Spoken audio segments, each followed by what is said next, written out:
Good morning. We are going to be doing a weekly reading vlog, or however days this is. So first, it's 7 a.m. I finally got out of bed. Let's get this day started. We need coffee.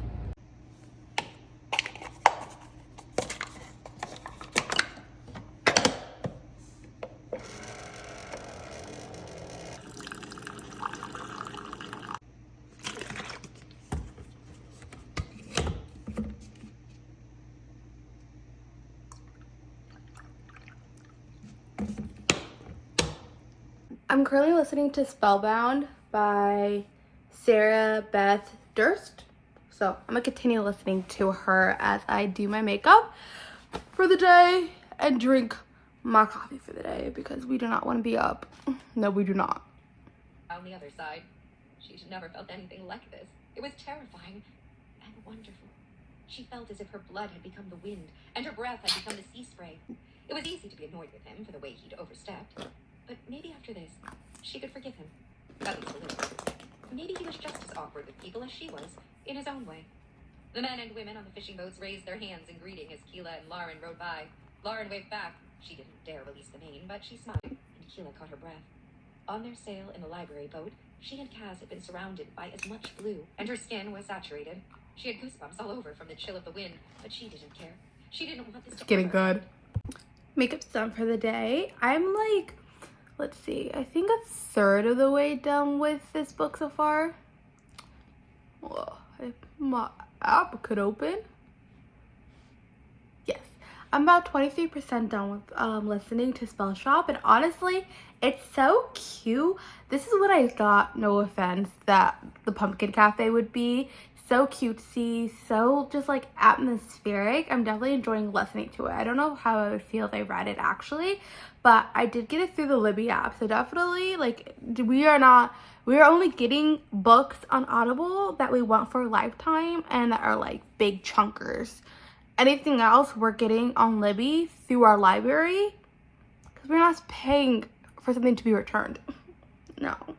So I'm listening to Libby on the Libby app, and I'm thoroughly enjoying it. I have my coffee, and now I'm gonna get the day started. Hopefully I'll be able to finish this book either today, if not tomorrow. I'm already 2 books down on my reading goal, and those are because of audiobooks. So hopefully maybe this is my year of listening. Who knows? Who knows? I've listened to like another 10% of the book.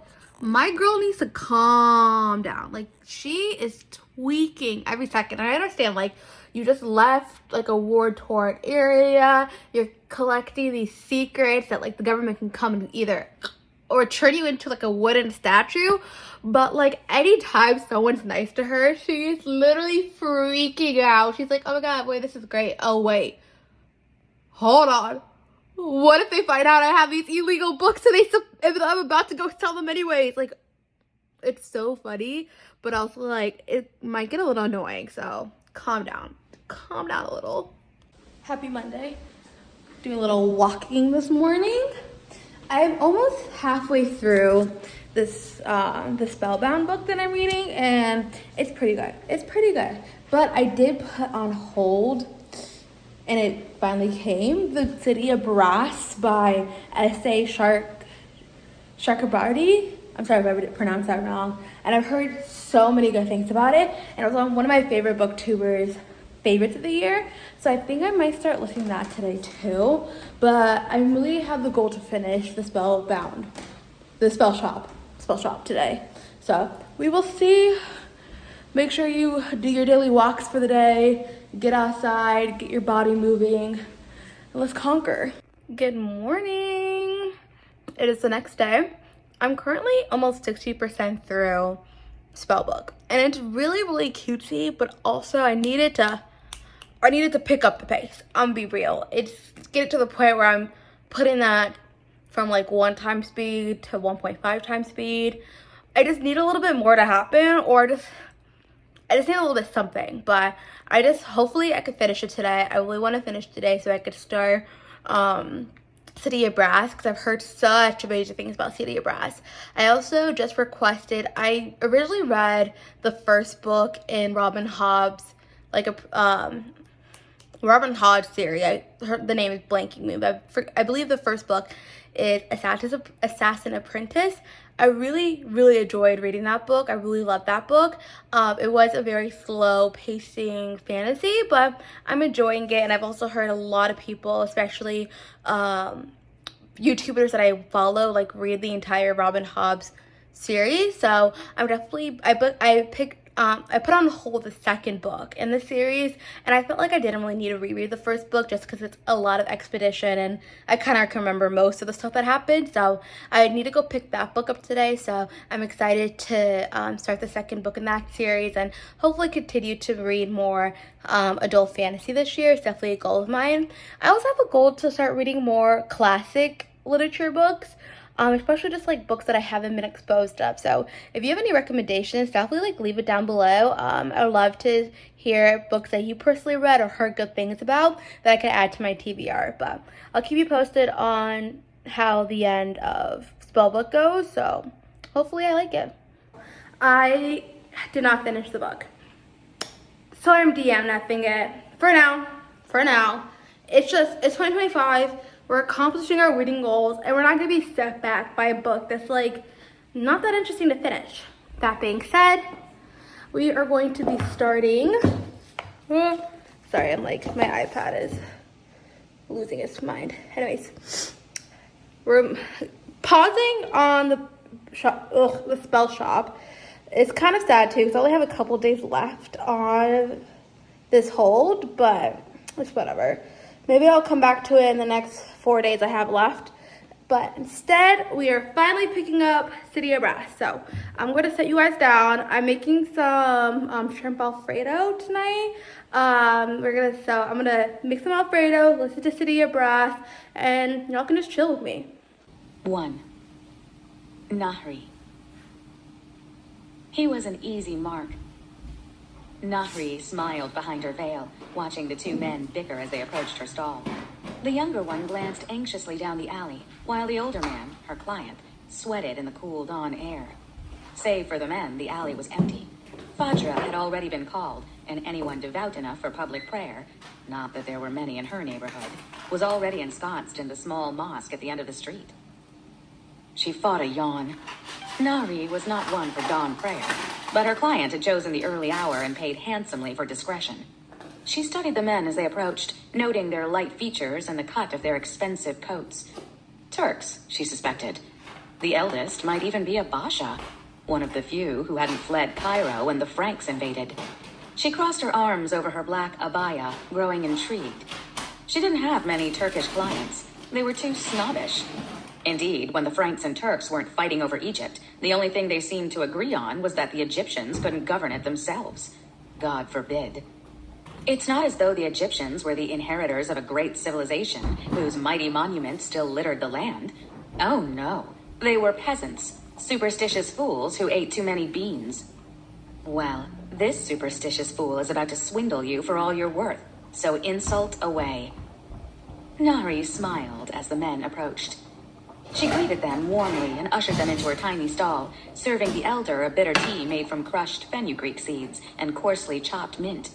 He drank it quickly, but Nahri took her time reading the leaves, murmuring and singing in her native tongue, a language the men most certainly wouldn't know, a language not even she had a name for. The longer she took, the more desperate he would be, the more gullible. Her stall was hot, the air trapped by the dark scarves she hung on the walls to protect her client's privacy, and thick with the odors of burnt cedar, sweat, and the cheap yellow wax she passed off as frankincense. Her client nervously kneaded the hem of his coat, perspiration pouring down his ruddy face and dampening the embroidered collar. The younger man scowled. "This is foolish, brother," he whispered in Turkish. "The doctor said there's nothing wrong with you." Nahri hid a triumphant smile. So they were Turks. They wouldn't expect her to understand them. They probably assumed an Egyptian street healer barely spoke proper Arabic. But Nahri knew Turkish as well as she knew her native tongue, and Arabic and Hebrew, scholarly Persian, high-class Phoenician, and coastal Swahili. In her 20 or so years of life, she had yet to come upon a language she didn't immediately understand. But the Turks didn't need to know that, so she ignored them, pretending to study the dregs in the Basha's cup. Finally, she sighed, her veil fluttering against her lips in a way that drew the gazes of both men, and dropped the cup on the floor. It broke, as it was meant to, and the Basha gasped. By the Almighty, it's bad, isn't it? Nahri glanced up at the man, languidly blinking long-lashed black eyes. He'd gone pale, and she paused to listen for the pulse of his heart. It was fast and uneven due to fright, but she could sense it pumping healthy blood throughout his body. His breath was clean of sickness, and there was an unmistakable brightness in his dark eyes. Despite the graying hairs in his beard, ill hidden by henna, and the plumpness in his belly, he suffered from nothing other than an excess of wealth. She'd be glad to help him with that. I am so sorry, sir. Nahri pushed back the small cloth sack, her quick fingers estimating the number of dirhams it held. Please, take back your money. The Basha's eyes popped. What? He cried. Why? She dropped her gaze. There are some things that are beyond me, she said quietly. Oh, God. Do you hear her, Arslan? The Basha turned to his brother, tears in his eyes. You said I was crazy, he accused, choking back a sob. And now I'm going to die. He buried his head in his hands and wept. Nahri counted the gold rings on his fingers. I was so looking forward to marrying. Arslan shot her an irritated look before turning back to the Basha. Pull yourself together, Jamal, he hissed in Turkish. The Basha wiped his eyes and looked up at her. No, there must be something you can do. I've heard rumors. People say you made a crippled boy walk just by looking at him. Surely you can help me. Nahri leaned back, hiding her pleasure. She had no idea what cripple he was referring to, but God be praised, it would certainly help her reputation. She touched her heart. Oh, sir, it grieves me so to deliver such news, and to think of your dear bride being deprived of such a prize. His shoulders shook as he sobbed. She waited for him to grow a bit more hysterical, taking the opportunity to appraise the thick gold band circling his wrists and neck. A fine garnet, beautifully cut, was pinned to his turban. Finally, she spoke again. There might be something, but no. She shook her head. It wouldn't work. What? He cried, clutching the narrow table. Please, I'll do anything. It will be very difficult. Arslan sighed. And expensive, I bet. Oh, now you speak Arabic? Nahri gave him a sweet smile, knowing her veil was gauzy enough to reveal her features. All of my prices are fair, I assure you. Be silent, brother, the Basha snapped, glowering at the other man. He looked at Nahri, his face set.